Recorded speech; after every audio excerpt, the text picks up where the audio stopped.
Hi friends, இன்னைக்கு நம்ம நாகஸ் கிச்சன்ல குட்டீஸ்க்கு ரொம்பவே பிடிச்ச double layer and flavoured cake recipe இன்னைக்கு பார்க்க போறோம். நம்ம இந்த கேக் வந்து பாத்தீங்கன்னா ரொம்பவே ஸ்பாஞ்சியா இருந்தது.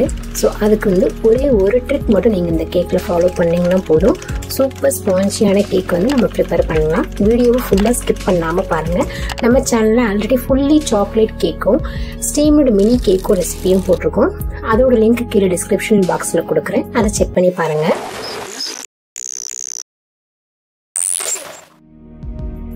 இந்த கேக் பண்றதுக்கு ஃபர்ஸ்ட் 50 கிராம் பட்டர் நான் எடுத்திருக்கேன். ஸோ உங்ககிட்ட பட்டர் இல்லைன்னா 50 ml குக்கிங் ஆயில் எடுத்துக்கோங்க. இதுல 150 கிராம்ஸ் சுகர் பவுடர் நான் போட்டிருக்கேன். இது இன்னைக்கு வந்து இந்த மெஷர்மெண்ட் வந்து உங்களுக்கு கிராம் கணக்குலையும் சொல்றேன், அதே மாதிரி கப் மெஷர்மெண்ட்லையும் நான் சொல்றேன். இப்போ வந்து பாத்தீங்கன்னா 150 கிராம் சுகர் பவுடர் நீங்க எடுத்துக்கிட்டீங்கன்னா 250 கிராம் மைதா நீங்க ஆட் பண்ணிக்கணும். அதே மாதிரி வந்து கப்ல பாத்தீங்கன்னா 1 கப் சுகர் பவுடர் நீங்க எடுத்துக்கிட்டீங்கன்னா 2 கப் மைதா நீங்க எடுத்துக்கணும்.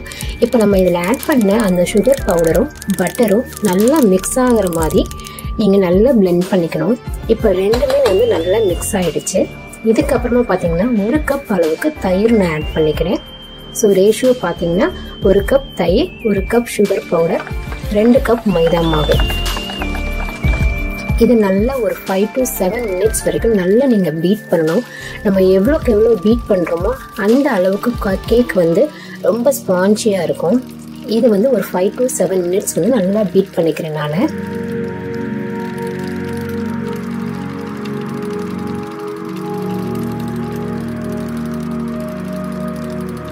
இப்போ பாத்தீங்கன்னா பீட் பண்ணும்போது உங்களுக்கு தெரியும் அந்த பட்டர் வந்து நல்லா மேலே ஏறி வரும். இந்த மாதிரி நல்லா ஸ்மூத்தா இருக்கும் அந்த பேட்டர் உங்களுக்கு.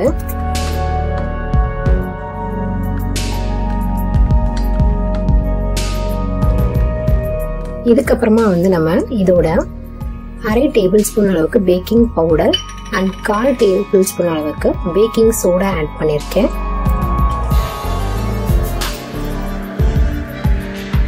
இது கூட நம்ம இன்னைக்கு ஃப்ளேவருக்காக வெனிலா ஃப்ளேவர் வந்து நான் இதில் ஆட் பண்ணிக்கிறேன். ஸோ 1 டேபிள் ஸ்பூன் அளவுக்கு நீங்கள் வெனிலா ஃப்ளேவர் ஆட் பண்ணிக்கலாம். எசன்ஸ் ஆட் பண்ணிக்கோங்க.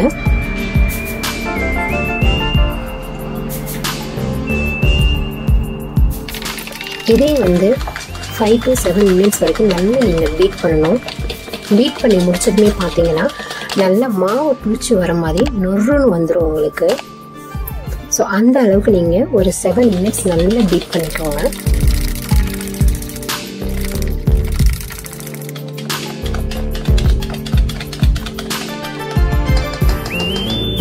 இப்போ நம்ம இதில் வந்து பட்டர், தயிர், baking powder, baking soda, vanilla essence போட்டு நல்லா பீட் பண்ணி முடிச்சாச்சு.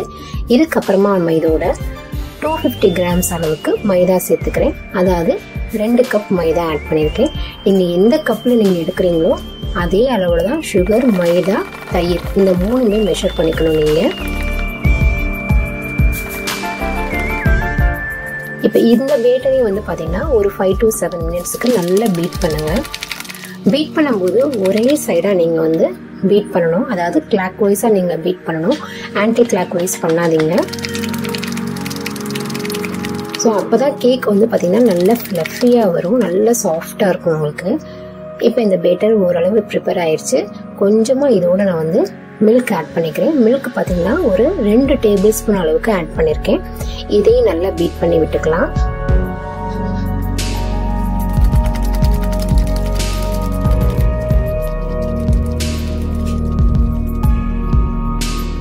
அவ்வளோதான், நமக்கு வெனிலா பேட்டர் ரெடி ஆயிடுச்சு.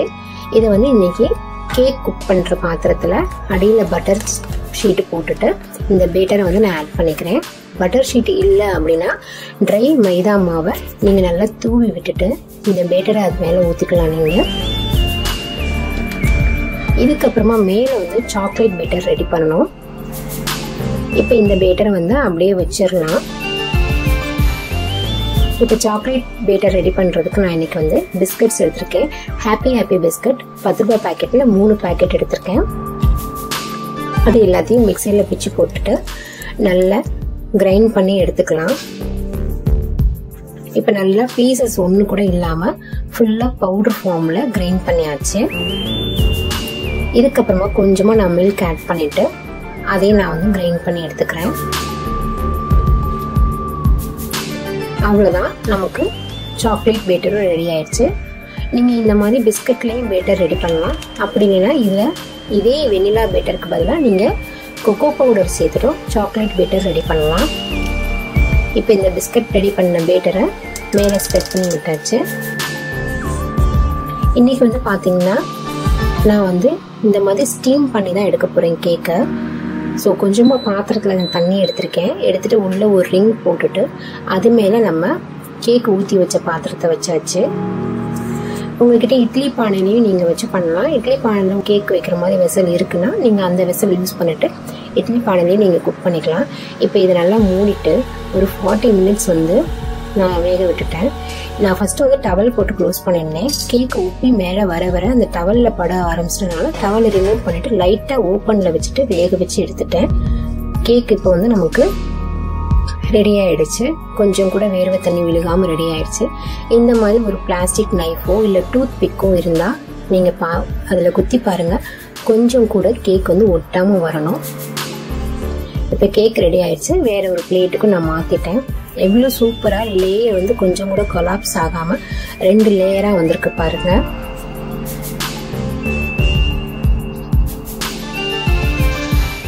அதே மாதிரி ரொம்ப சாஃப்டாகவும் இருந்தது கேக்கு.